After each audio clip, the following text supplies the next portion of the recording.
I love you. A little more. I love you. I love you. Before 2019's Joker was even released, it was met with many a hot take, the most notable being that it would inspire violence from incels and the alt-right. Following its release, these fears proved unwarranted. Joker was released in August 2019 to commercial and critical success. It made $1 billion, won 2 Oscars, and had fewer violent incidents than Frozen 2. Following the film's success, a new hot take emerged. Joker may not inspire violence, but it is derivative of 2 Martin Scorsese films, Taxi Driver and The King of Comedy. And this time, the opinion wasn't just being propagated by checkmarks on Twitter, it was being promoted by real film critics, like the boys at Sardonicast, the VCR repairmen at Red Letter Media, and even David Fincher. And when David Fincher gets involved, that's where I draw the line. In this video, I'll explain why I think that while Joker is clearly inspired by these films, it uses these inspired elements minimally, and has enough original content to not be considered a ripoff. A quick warning before I continue, this discussion will contain spoilers, so be warned. Joker clearly took inspiration from The King of Comedy, and to a lesser extent Taxi Driver. Todd Phillips, the director, has admitted as much, and Scorsese was intended to be a producer in the film before dropping out. Now, I know this may seem like a contradiction, but it's important to remember that my point is not that Joker isn't inspired by other films, but just that it isn't a ripoff.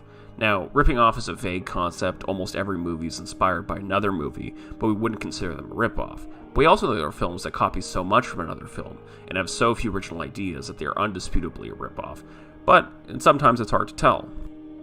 Ask yourself, is Divergent a ripoff of Hunger Games? Is No Strings Attached a ripoff of Friends with Benefits, or is it the other way around? Is Ants a ripoff of Bug's Life, or have they secretly been the same movie this whole time? Now, there are of course mockbusters, like those made by Asylum Pictures, which are made for the explicit purpose of ripping off blockbusters movies. So these can be considered ripoffs pretty easily. We have both intents to copy and very little actual difference between the films. But this doesn't really help us, because no one's claiming that Joker is a mockbuster, just as the equivalent of asking to copy Martin Scorsese's homework without making it look too obvious. Now, we could use the dictionary definition, but that doesn't seem to help at all either. Ripping off just means stealing, and I don't think we would consider Joker literal theft. What people really seem to mean is that it's derivative, that is imitative of another person's work or idea, to an extent that it should be disapproved of for this reason. Now, nailing down an exact definition of acceptable versus unacceptable copying is too large of an idea for this video, so for now, let's just understand the idea of ripping off as meaning more than using similar ideas or being inspired by something, and something that can be mitigated by copying minimally, and by having enough original content to outweigh whatever similarities are present. Although parallels are more often drawn between Joker and The King of Comedy, most articles also draw parallels with Taxi Driver. I'll start with this comparison, as it is the softer case. Many of the similarities also apply to The King of Comedy. The parallels between Joker and Taxi Driver are as follows. They both feature Robert De Niro, both take place in New York City, they take place in a similar time period, the 1980s, both feature an unrequited love interest, both are character studies, both feature mentally ill protagonists who under mounting pressure and stress resort to an extreme act of violence, and then end ambiguously. These are all pretty general and can be dismissed summarily. Robert De Niro is in all sorts of films, he's a very famous actor. All sorts of films take place in New York City, it's a giant city and one of the 2 hubs of the entertainment industry. In addition, Todd Phillips was born in Brooklyn in 1970, and thus his formative years take place in New York in the 1980s. Many films have ambiguous endings. It's a common tactic to make films feel more intelligent than they actually are. Many films end in acts of violence. That's how climaxes work in R-rated films. And many films feature unrequited love. It's great plot fuel, and so on. Further, we're living in a time where 80s nostalgia is very marketable.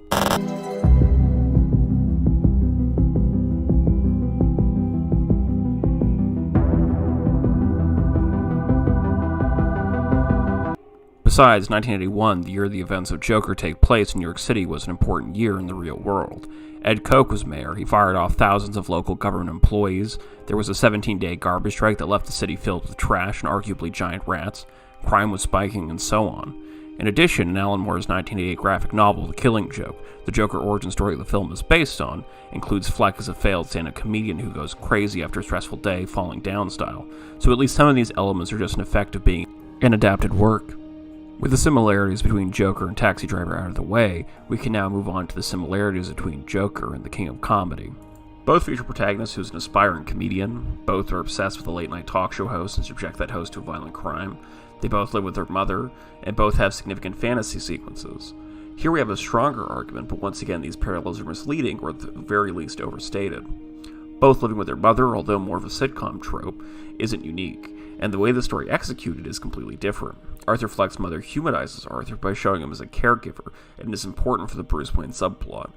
Also, he probably kills her off screen. Whereas Rupert Pupkin's mother is there to break Pupkin out of his fantasy world and for humor purposes. Similarly, the fantasy sequences, again, a pretty common trope, and again, it's used differently. In The King of Comedy, Rupert Pupkin fantasizes about his future success and how his life will be once he becomes king. It's also important to note that up until the very end of the film, it's made clear that these clips are Pupkin's fantasies, often being interrupted by his mom calling Rupert Pupkin, the new king of comedy. Rupert! Are you crazy? What's the matter with you? People are sleeping. Lower it. But in Joker, fantasy sequences are played for a twist, where significant chunks of the film only happen in the protagonist's mind. As for the biggest connection, that both films feature a protagonist who's an aspiring comedian that's obsessed with a late-night talk show host, who they eventually commit a crime against, it'd be foolhardy to pretend as if this isn't at the very least an homage. And it can be seen, at least in its simplified form, as a beat-for-beat repeat, but on closer examination, they have key differences. Fleck and Pupkin have different relationships for their goal of being comedians. For Pupkin, it's his life goal, and although we only see him doing stand-up once, he spends all of his spare time fantasizing about being a comedian, and obsessively trying to get his stand-up tape to Jerry, who he sees as the middleman to his success. Fleck also only does one stand-up show, but has a completely different motivation.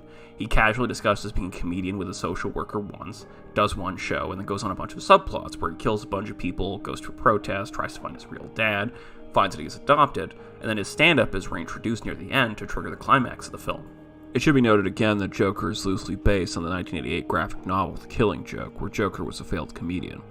This better fits with how little the story focuses on him being a comedian than it being a rip-off of King of Comedy. Next, both protagonists were obsessed with a late-night talk show host, but much like the comedian comparison, Fleck and Pupkin had different relationships with these late-night talk show hosts. Fleck admires Murray, who he sees as a father figure and fantasizes about having his approval, which is why when Murray turns on him, it's his final straw. You see all this, the lights, the show, the audience, all that stuff. I'd give it all up in a heartbeat to have a kid like you.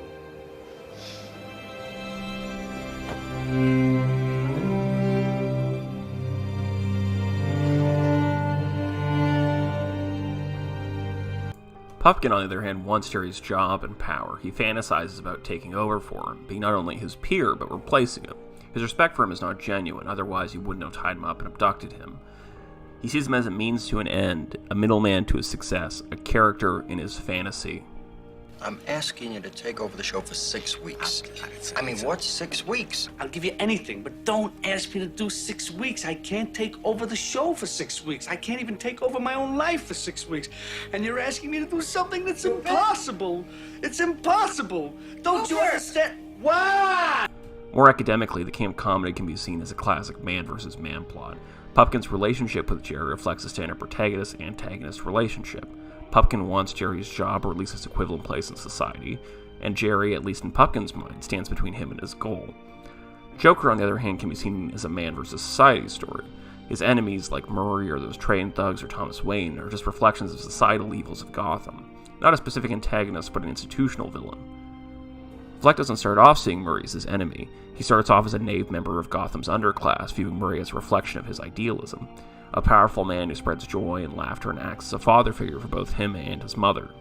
As the story goes on, he becomes a realist. He sees it as employer as purely self-interested. He sees a young woman getting harassed by a group of young men, and then is brutalized by those same men. And when he shoots them in self-defense, he is seen by the media and politicians as a heartless, jealous murderer, and the trained thugs are assumed to be innocent victims because they're members of the upper class. His frustration, along with the other members of Gotham's underclass, slowly turn against the unfair society they live in, and their protests turn into riots, after Fleck stands up to Murray and treats him as the monster he comes to see him as. To summarize, Joker is the story of a knave member of the underclass, becoming aware of its true nature, of his institutional oppressors, and The King of Comedy is the story of a young man who wants to become a famous comedian without ever doing an open mic. Before ending, I would like to address the most obvious criticism of my arguments. Perhaps you believe everything I've said so far, but you say, sure, all these similarities are overly broad and common to many films, and even the homages serve a different purpose or are significantly less original than you first thought. But you still say that I didn't outright deny any of these similarities, and even if Todd Phillips didn't copy and paste these plot elements, there are too many parallels to be dismissed. Regarding this question, I'd like to point out that Joker isn't only original because of its minimal copying, it's also because of its inclusion of wholly original content.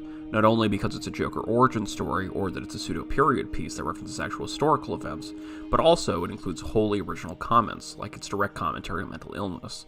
It does this when Fleck doesn't lose his connection with reality or act out violently until after his state-supported mental health services are eliminated. The cutting back of government services and the emphasis on individualism and personal responsibility over government support for those in need, especially in the context of mental health. It may be said that The King of Comedy or Taxi Driver both feature mentally ill protagonists, but those films don't deal with the issue explicitly or grounded in real problems, such as a lack of government services. This serves as great commentary on the downsides of neoliberalism in society.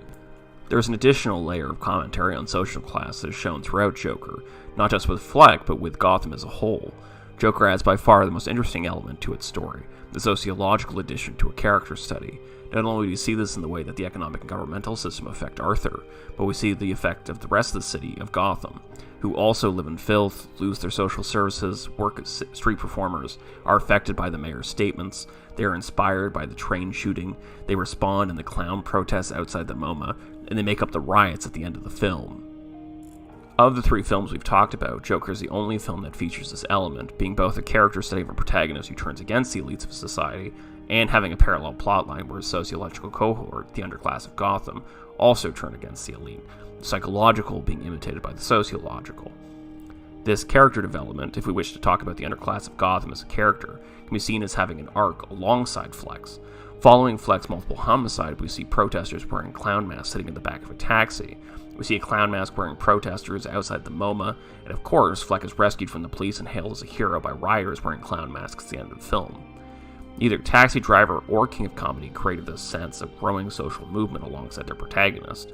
Fleck says on The Murray Show that he isn't political and he never promotes an ideology, and in all likelihood he doesn't have one, but the pain he suffers is felt by his fellow citizens of Gotham, and they follow a parallel arc to Fleck's. And I think at the core of it, that's what makes Joker so special, despite what David Fincher says. To conclude, Joker definitely uses elements from King of Comedy and to a lesser extent Taxi Driver, but to call it a ripoff or derivative is going too far.